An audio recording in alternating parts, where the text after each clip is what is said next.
हाय मेरे प्यारे दोस्तों, तो आज मैं आपको चॉकलेट आइसक्रीम बनाने की इतनी आसान रेसिपी बताऊंगी ना घर में, जिसे आप झटपट से बना के रख सकते हैं इस गर्मी के मौसम में। और इसे बनाने के लिए हमें लगेंगे सिर्फ 3 इंग्रेडिएंट्स। जी हाँ दोस्तों, हम सिर्फ 3 चीज़ों से आइसक्रीम घर पे बनाएंगे और ये इतनी स्मूथ और क्रीमी बनती है ना कि आपको विश्वास ही नहीं होगा। अपने घर पे बनाइए। तो चलिए शुरू करते हैं।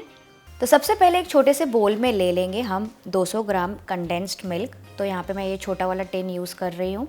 ये पूरा कंडेंस मिल्क हम यूज़ करेंगे। इसे मैंने बोल में ट्रांसफ़र कर लिया है और इसके ऊपर हम डालेंगे 3 से 4 टेबलस्पून भर के कोको पाउडर। तो अच्छी क्वालिटी का कोको पाउडर यूज़ कीजिएगा, तो ही आपकी आइसक्रीम बहुत ही बढ़िया और चॉकलेटी बनेगी और उसका कलर भी बहुत अच्छा आएगा। तो ये अनस्वीटेंड कोको पाउडर है जो कि बहुत ही ईजिली मिल जाता है मार्केट में। इसे अच्छे से मिक्स कर लेंगे कंडेंस मिल्क के साथ, ताकि एक थिक टेक्सचर जैसा मिक्सचर तैयार हो जाए। तो ये देखिए, इस तरह से इसकी कंसिस्टेंसी होना चाहिए, एकदम थिक होना चाहिए, फ्लोइंग कंसिस्टेंसी का, और इसमें कोई भी लम्प्स नहीं होने चाहिए। तो इसे अभी हम साइड में रख देंगे। नेक्स्ट, एक बड़े से मिक्सिंग बोल में मैंने लिया है 1 कप या फिर करीबन 250 ml विपिंग क्रीम या फिर हैवी क्रीम भी आप बोल सकते हैं, और इसे हम बीट करना स्टार्ट करेंगे इसको विप करने के लिए। तो आज मैंने ट्रोपोलाइट विपिंग क्रीम यूज़ की है। आप चाहें तो रिच ब्रांड की या फिर और कोई ब्रांड जो आपको पसंद हो वो वाली विपिंग क्रीम यूज़ कर सकते हैं। और इसके लिए मैंने क्या किया था ना, जो बोल है ना उसे भी मैंने फ्रिज में रख दिया था आधे घंटे के लिए, ताकि बोल अच्छे से चिल्ड हो जाए और हमारी क्रीम विप करने में हमें बहुत ज़्यादा आसानी हो, क्योंकि ठंडे बोल में क्रीम जो है ना वो अच्छे से विप हो जाती है। तो आज मैं यहाँ पे हैंड ब्लेंडर यूज़ कर रही हूँ। उससे क्या होता है ना, विप जल्दी से हो जाती है ये क्रीम। लेकिन आप चाहें तो यहाँ पे हैंड विस्क भी यूज़ कर सकते हैं, पर उससे क्या होता है थोड़ा सा टाइम लगता है और हाथ भी थक जाते हैं।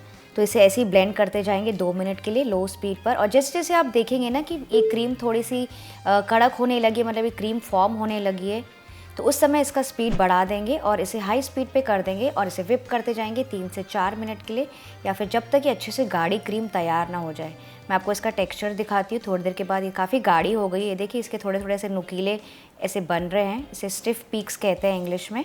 अगर ऐसे जब आपका फॉर्म हो जाएगा ना, इसका मतलब आपकी क्रीम अच्छे से विप हो गई है और ये गिराने पे ना नीचे नहीं गिरती है। ये देखिए, जब मैं इसको ऐसे उठा रही हूँ तो ये तुरंत से नीचे गिर नहीं रही है, मतलब क्रीम अच्छी तरह से विप हो गई है।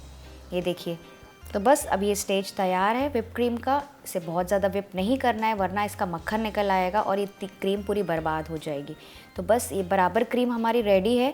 अब इसमें हम ऐड करेंगे हमारा चॉकलेट का मिक्सचर। तो इसमें थोड़ा थोड़ा करके चॉकलेट मिक्सचर ऐड करते जाइए। तो सबसे पहले मैं यहाँ पे 2 टेबलस्पून चॉकलेट क्रीम जो हमने बनाया था वो डाल रही हूँ, और इसे अच्छे से मिक्स कर लेंगे ताकि हमारा पहला वाला बैच अच्छे से मिक्स हो जाए। इसमें पूरा मिक्सचर एक साथ ऐड बिल्कुल नहीं करना है। तो जैसे ही पहला बैच मिक्स हो जाएगा, फिर इसमें ऐड करेंगे दूसरा बैच चॉकलेट क्रीम का, और इसे भी मिक्स करते जाएंगे हल्के हाथों से। ध्यान रखिए, इसे हल्के हाथों से इसे फोल्ड करते जाना है, फिर से बीट नहीं करना है, क्योंकि अभी अभी हमने जो क्रीम बनाई है ना वो अच्छे से एयरी हो गई है और फ्लफ़ी हो गई है। तो हमें उसका जो फ्लफ़ीनेस है वो कायम रखना है, इसलिए हल्के हाथों से इसे मिलाते जाइए।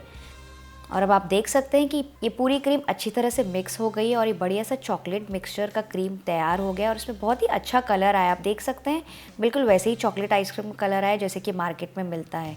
और वैसे आप चाहें तो इसमें कोको पाउडर कम ज़्यादा अपने हिसाब से आप एडजस्ट कर सकते हैं। और इस समय अगर आप चाहें तो इसमें चोको चिप्स भी डाल सकते हैं एक्स्ट्रा चॉकलेटीनेस और क्रंचीनेस के लिए।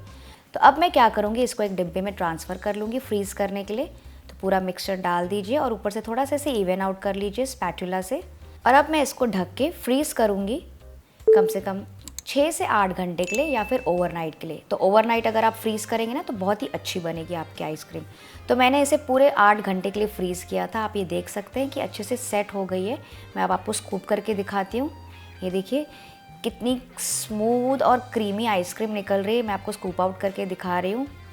ये देखिए एकदम मलाईदार आइसक्रीम है और एकदम स्मूथ और क्रीमी बनी, क्योंकि हमने इसमें व्हिप क्रीम यूज़ की थी और कंडेंस मिल्क यूज़ किया था, और इसका कलर भी बहुत ही अच्छा चॉकलेटी आया है।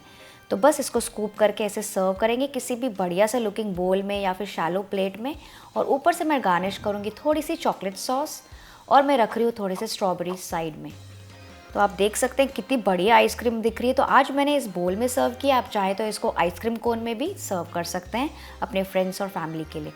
तो फ्रेंड्स, आई होप आपको आज की एकदम इजी वाली रेसिपी पसंद आई चॉकलेट आइसक्रीम की। अगर हाँ तो इस वीडियो को लाइक करना ना भूलेगा, शेयर कीजिएगा सारे फ्रेंड्स एंड फैमिली के साथ, और हाँ मेरे चैनल को भी सब्सक्राइब करना ना भूलेगा और ऐसे अच्छी अच्छी रेसिपीज़ देखने के लिए। मैं आपसे मिलती हूँ। Bye bye.